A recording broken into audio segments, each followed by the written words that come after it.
जाएगी यात्रा का क्या प्लान रहेगा आपका किसानी में? आज का जो हमारा प्रोग्राम है 13 फरवरी को दिल्ली कूच की जो कॉल दी हुई है, एक तो हमारा 74 जथेबंदियों का फोरम है और एक SKM नॉन पॉलिटिकल की कॉल है। उसके अंदर हमारे रहते हुए जो मुद्दे हैं, लखीमपुर खीरी के अंदर शहीद हुए किसानों का जो आज भी राज्य मंत्री टहनी मिश्रा बना हुआ है, सरकार से उसके बर्खास्ती की मांग लंबे समय से लंबित है, लेकिन सरकार ने उसको सिर के ऊपर बैठा रखा है। और जो गारंटी का कानून है खरीद की, वो बनवाने के लिए हमारा ये आंदोलन है।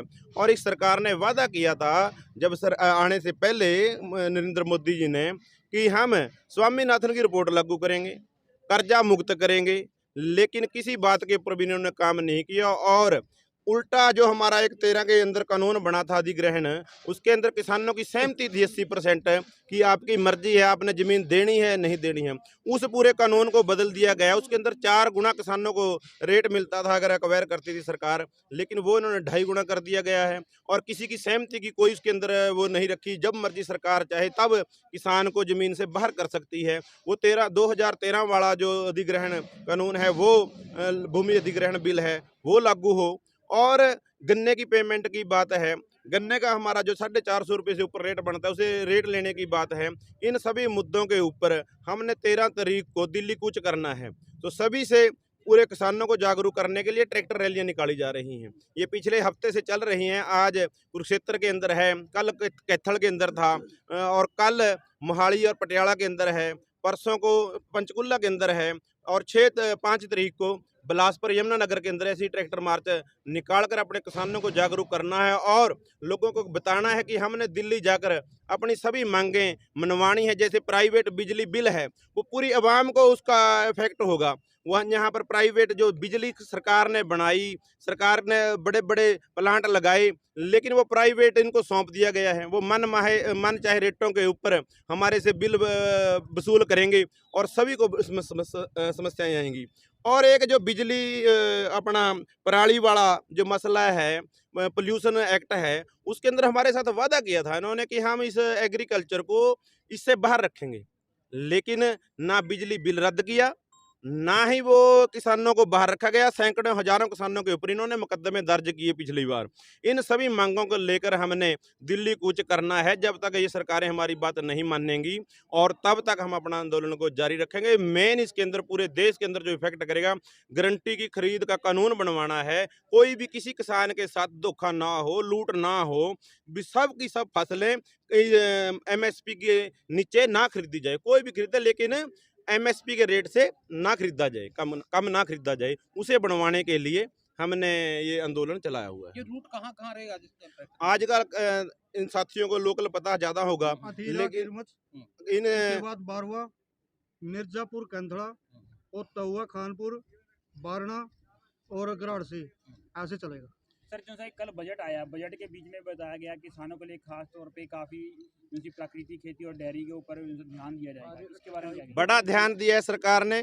सारी बाहर से जो इंपोर्ट ड्यूटी हटाकर यहाँ पर डेयरी प्रोडक्टों के रेट भी डाउन कर दिए, मांस के रेट भी डाउन कर दिए, अंडे के रेट भी डाउन कर दिए। कुछ भी सरकार ने ऐसा नहीं किया। कहने की बात है, लेकिन आप देख लेना, कुछ भी मेरे ख्याल से 1% कितना इन्होंने कुछ बढ़ाया है। रमनदीप मान जी हमारे बड़े ही इस मामले में जागरूक हैं और इनको पता है, खेती विशेषज्ञ हैं। ये आपको इसके बारे में बताएंगे कल बजट के अंदर किसानों को क्या दिया। उन्होंने इंक्रीज किया है 1.9%, लेकिन इस बार ये थी मांग, और ये आख भी रहे थे कि जो हमारी आती है 6,000 रुपये की आती है PM किसान। खैर है तो वो भी कुछ नहीं, हमारा तो नुकसान ही 50,000 रुपये का है, और ये हमको 6,000 रुपये देते हैं। तो इस बार ऐसे लगाया था, ये हमको ला रहा कि आपकी ये जो होती है पेमेंट, या तो 12,000 करेंगे या 9,000 करेंगे, उसके ऊपर भी कोई बात नहीं। तो जो आप बोल रहे थे कि वो जो डेयरी पे किया है, ये सारी बातें कॉस्मेटिक हैं।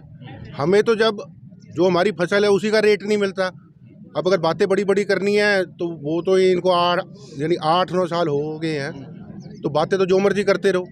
जब हमारा रेट ही नहीं हमें मिलता, और जो हमारा बजट है वो इंक्रीज ही किया है 1.9 वो जो प्रतिशत, तो हाथ पल्ले तो हमारे कुछ आया नहीं जी। ये क्या है, DD जो है खाद है, खाद पे भी खास ध्यान रखें, नैनो पे और इससे DD पे, इसके बारे में क्या कहते हैं? देखो जी, ये जो है पंजाब एग्रीकल्चर की जो ये जो है ना यूनिवर्सिटी, तो अभी उसकी स्टडी आई थी और वो अखबारों में भी आया। वो कह रहे हैं कि ये जो है नैनो, इसका फ़ायदा कुछ नहीं है, इसकी जो इनपुट कॉस्ट है वो एक्स्ट्रा है और इसका है ही नहीं कुछ फ़ायदा। तो जिस चीज़ का है नहीं फ़ायदा उस चीज़ की तो बात करते हैं ये।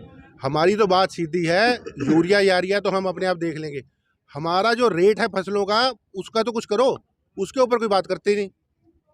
तो ये आपका 13 फरवरी का जो धरना है, ये एक दिन का रहेगा या आगे बढ़ सकता है? सांकेतिक धरना है या लंबा चल सकता है? देखो जी, हम इनसे कोई, जैसे अंग्रेजी में बोलते हैं ना, इनसे चांद नहीं मांग रहे हम इतना बोल रहे हैं कि एमएसपी आप जो अनाउंस करते हो, जो गवर्नमेंट अनाउंस करती है, वो हमारे हाथ में नहीं आती। आप इसका लॉ बना दो। जब तक इसका लॉ नहीं बनता उस टाइम तक हम घर वापस जाने वाले नहीं। और इस बार जो एमएसपी का लॉ ये तो लेके रहेंगे, क्योंकि जो हमारा लास्ट आंदोलन था, दिल्ली आंदोलन, उसमें इन्होंने हमको लिखित में दिया था कि एमएसपी का लॉ बनेगा। 2 साल हो गए, उसके बाद डक्का कुछ नहीं किया इन्होंने। तो इस बार तो जब तक एमएसपी का लॉ नहीं बनता उस टाइम तक हम एकदम वापस नहीं जाते घर। जैसे आलू की खेती है जी, आलू पे सरकार ने एमएसपी बनाया हुआ 6 रुपये 99 पैसे का। अभी रेट तो काफ़ी कम बिक रहा उसका, लेकिन सरकार कह रही है वो भरपाई योजना के तहत किसान इससे खुश नहीं है कि 6 रुपये 99 पैसे का रेट जो है सरकार ने दिया हुआ है। देखो, ये इसको बोलते हैं प्राइस चलो डेफिशिएंसी, भावांतर भरपाई योजना, ठीक है जी। ये जो 6 रुपये 99 रुपये की हो रही है ना बात, ये तो लागत है हमारी। तो हमारे भी तो पेट लगे हुए, हमारे भी बच्चे हैं, उनको भी पढ़ाना है, रोटी भी करनी है, तो ये तो लागत है। अब अगर आप ऐसे बोल लो कि हम तो आपकी लागत ही दे देंगे, तो भाई हमारे भी पेट लगे हुए, हमने भी रोटी खानी है, तो इससे तो बात बनेगी नहीं। आपका शुभ नाम? मेरा नाम है जी रमनदीप सिंह मान।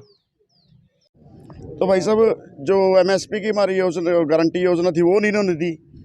और जो आलू के और साइज के अपना सूरजमुखी का था, इसको भावांतर में ले जा रहे हैं। आगे ये गेहूं जीरी को भावांतर में ले जाएंगे कि जो आपको दे रहे हैं, व्यापारी वर्ग जो आपको दे रहा है वो ले लो, बाकी हम देंगे।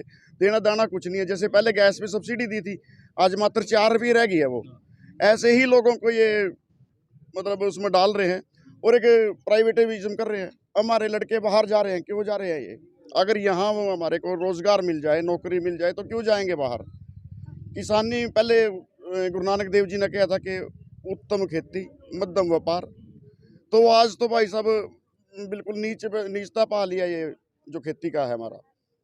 कुछ बचता नहीं है, लेकिन क्या करें, कुत्ता डेढ़ा स्वादा करना पड़ रहा। तो ये ट्रैक्टर जो है, ये 3 ट्रैक्टर रहेंगे आगे कुछ गांवों से आगे हैं भाई साहब ट्रैक्टर, जहाँ भी जाएंगे वहाँ स्वागत कर रहे हैं लोग, और वहाँ से ट्रैक्टर जुड़ेंगे। क्या रूट रहेगा जी इसका? ये अपना जी यहाँ से किरमच, बारवा, बारना और गराड़सी, कैंथला, गराड़सी जाके हम वो इसका समापन करेंगे। जैसे ट्रैक्टर मार्च निकाल रहे हो, आपने किसान भाई हैं, कुछ क्या ये जागरूक करने के लिए कर रहे हो, किस लिए कर रहे हो? बिल्कुल जी बिल्कुल। कई किसान भाई मतलब जैसे टीवी में देखते हैं, तो ये टीवी में तो सारा दिन मीडिया बिका हुआ है, जो नेशनल मीडिया है वो बिका हुआ है मोस्टली। तो ये तो आप जैसे लोग हैं जो पत्रकार भाई हमारी आवाज़ उठा रहे हैं, नहीं तो कलम पे और आवाज़ पे तो बंदूक का पैर हो रहा है आजकल। तो टीवी पे जो देखते हैं वो सच्चाई मानते हैं, उनको हम बता रहे हैं कि हाँ जी ये ऐसा कुछ नहीं है, हम अपने किसानों के साथ अन्याय हो रहा है और इसके विरुद्ध हम 13 फरवरी को दिल्ली में आंदोलन करने जा रहे हैं। जैसे पहले कहता है ऐसे ही करेंगे। ये आंदोलन फिर एक दिन का रहेगा, फिर जाओगे कि जब तक आपकी मांगे नहीं मानी? भाई साहब ये तो लंबा चल सका, क्योंकि एकदम तो मानना नहीं उन्होंने, नहीं सोचेंगे जा लेंगे ये तो 2 दिन में 3 दिन में, पहले भी तो ऐसा ही हुआ था। लेकिन भाई साहब मुड़ने वाले फिर आपा भी नहीं है। पहले जैसा आंदोलन होगा अब की बात, जैसे पहले हुआ था 13 महीने बैठे रहे, ऐसे ही 13 महीने बैठेंगे और पहली बार लेके आएंगे। पहले तो हम 1 महीने का राशन लेके थे, अब 3-3 महीने का राशन लेके जाएंगे, फिर देखते हैं क्या होगा। रोज आया जाओगा हमारा मतलब लस्सी दूध जो भी